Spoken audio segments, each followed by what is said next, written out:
And this morning in our salute, well, it goes out to a U.S. Marine who's also the handler of a 5-year-old black lab named Dakota. Now, Dakota captured our hearts last week when we learned that she took a bullet from insurgents in Afghanistan.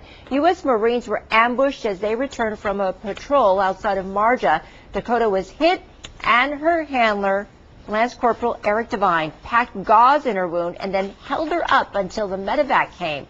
Dakota is an IED detector dog who works with the military to try and find those improvised explosives, IEDs, that's what it stands for, otherwise known as roadside bomb. This morning, we're live from Camp Leatherneck in Afghanistan. Lance Cpl Eric Devine is with Dakota. Good morning to you, and how's Dakota doing, and how are you doing? Good morning. We're doing very well here. Dakota's been healing up great, and she's starting to get back on her feet and move around, so we're both doing well. Lance Cpl Devine, could you please take us back to the ambush? Tell us what happened, what led up to it. When did you realize Dakota had been hit, and what transpired after that?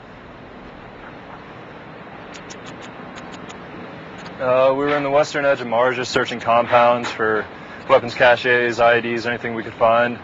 We were returning to base. We took contact. We were in an open part of the field, and really there was not too much cover around, so I slid into a small canal that was right to our side. While I was trying to pull her down, she was hit before I could actually get her in cover. So it was pretty tough. I mean, it was a good ambush they had set up for us. And so what were you thinking and feeling when you knew that Dakota got hit? And could you also explain to us, you know, it's pretty incredible. They have a 98% accuracy rate.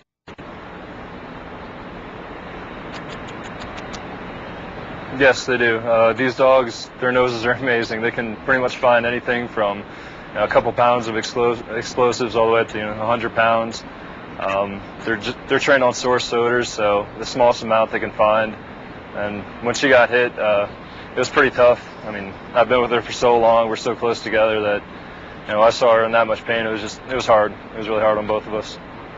Was there ever a time, Lance Cpl, that you thought you might lose her? I mean, frankly, that is, like you said, a tough situation, and we understand you kind of packed the wound with gauze right away. What did you do? Honestly, at first, I was thinking worst case scenario.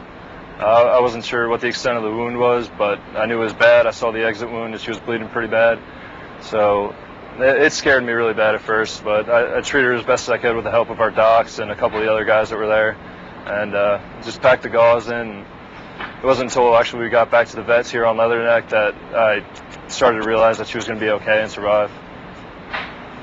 And we understand that you have aspirations to adopt Dakota once you get back stateside. I understand the military is pretty strict on stuff like that, but they're kind of smiling on your wishes as you've been her handler for so long. I hope that's true. We've been through a lot together, so I'm hoping they look at me first when she's up for adoption. Well, Lance Cpl Eric Devine and Dakota, we wish you well. Our prayers are with you, and we hope for both of you a safe trip home. Thank you very much. Thanks for having us. Thank you, Lance Cpl. And we want to read your military stories and see any pictures that you have that go along with them. Just send them to IC@NBCSanDiego.com. The Morning Salute is